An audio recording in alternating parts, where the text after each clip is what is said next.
In this video, we'll be outlining the steps to go from Premiere Pro to Audition, where we'll be doing some audio editing, arranging, and mixing. We'll also look at the two ways you can then export your finished Audition multitrack session back to your Premiere Pro project. Because these two programs are both Adobe products, they share the same sets of audio effects, essential sounds, and settings, making this back and forth workflow quite seamless. I'll be using this silent video that has no soundtrack to demonstrate the workflow. I've already added some Foley sounds for the walking and running. I'm adding markers to tell me where to add new Foley tracks. These markers will also be sent over to Audition. I can see the markers for this project here.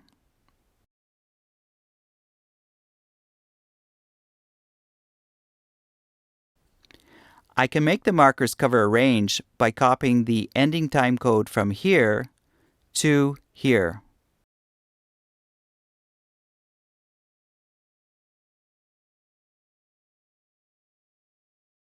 I also want to rename my audio tracks. The easiest way to do this is to activate the audio workspace. Then change the names in the audio clip mixer.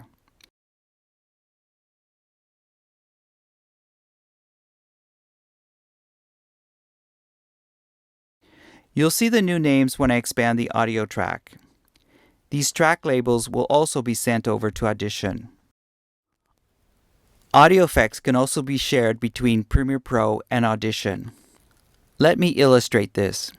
Here, I'm using keyframes to reduce the volume of the boy running. And here, I'm keyframing a pan from right to left for this shot.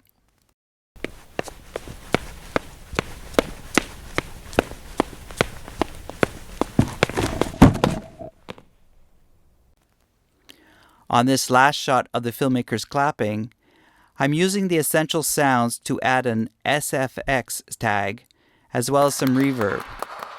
All this audio work will be sent over to Audition. Now, we're ready to send this Premiere Pro project over to Audition.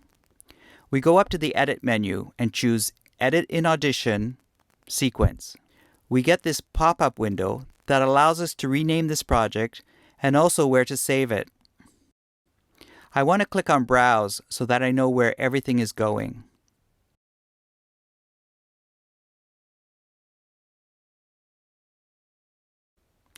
I want to send the entire sequence. And by sending the video through Dynamic Link, any changes I make to the video in Premiere Pro will also appear in this connected Audition project. Audio handles are extra unseen or unheard audio from each clip that will allow us to have enough overlap to do cross dissolves in Audition. Here you'll see that we'll be transferring audio clip and track effects, as well as panning and volume information. And finally, this last box is checked so that our transferred project will open up in Audition. Click OK, and our project is now opened in Audition. So let's take a quick tour of this project. First thing to note is that this is still in fact a Premiere Pro project, as it ends in PROJ. I'm using the Edit Audio to Video workspace, where I have this small video window up here that will allow me to keep my sounds in sync. Here you see all the markers I made in Premiere Pro have been transferred. And if I double click on one, it is highlighted in my multi-track project. If I expand one of these tracks, you can see my effect controls, as well as my volume, panning, mute, and solo controls. As I scrub along, you see the audio meters and the video. Here are my editing tools. The zoom controls are down here. And up here allows me to quickly move along and see all of the project, or just parts of it. Here is the same Essential Sounds workspace we had in Premiere Pro.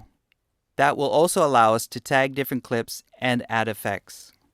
One of the first things we want to do is to save this transferred Premiere Pro project as an Audition multitrack project. This will allow us to take advantage of all the potential of Audition, and it will activate the autosave process. I suggest giving it a unique name and double check where it's going. So now I want to add more sounds to this movie. I can import some sounds. And I can add more tracks.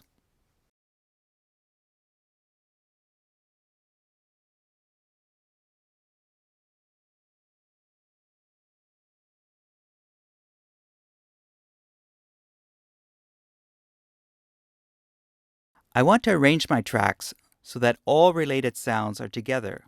For example, let's put all the sounds relating to the man's movements one after another, like so. And let's have the boy running sound be above the boy falling sound, so it matches the order of the action. It's very easy to trim clips using dynamic trimming, just like we do in Premiere Pro. Just adjust the length of the clip like so. We can also use keyframes to do volume and panning changes. In this shot, we adjust the volume and the panning of the footsteps of the man so it sounds like he really is walking off to the right of the frame.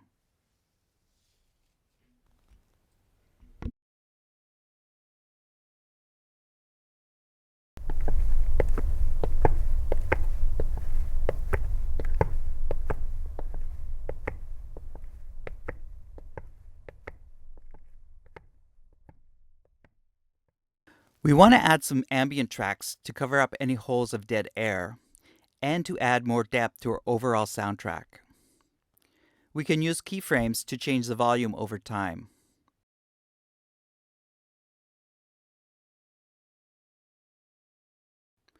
And we can also use the built-in fade controls to easily make fade outs and fade ins.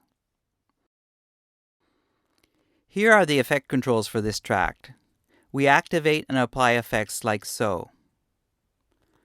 Let's add an echo this airplane sound so it becomes a little more dreamy.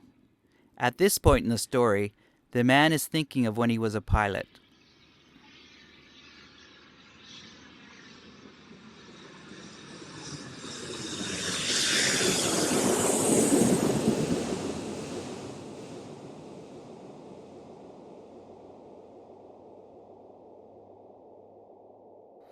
So now we've finished all of our sound work in Audition and we're ready to send it back to Premiere Pro.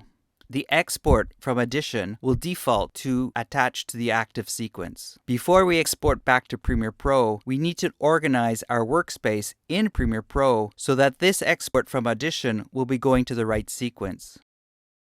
Close all other sequences, and because this sequence is going to get a new soundtrack, I'm going to remove all the audio clips so the old sounds don't get messed up with the new incoming sounds. Now I go back to Audition and I export this multitrack session to Adobe Premiere Pro. I have two options for exporting. The first option will send each track from Audition to a new track in Premiere Pro. This will allow me to do further editing back in Premiere Pro.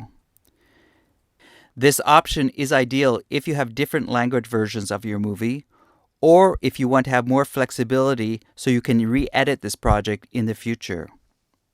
Here's what happens when I export each track as a stem. A new Premiere Pro project is created, and then right away it is imported and copied to the active sequence. You notice that each track now has the same markers. The second option is to export as a stereo mixdown. This option gives you a more compact and neat soundtrack, but because everything is mixed together, you can't do further editing of individual audio tracks. My suggestion is to have two separate sequences for each export option. It will only take a few minutes more, but it will give you both flexibility and compactness.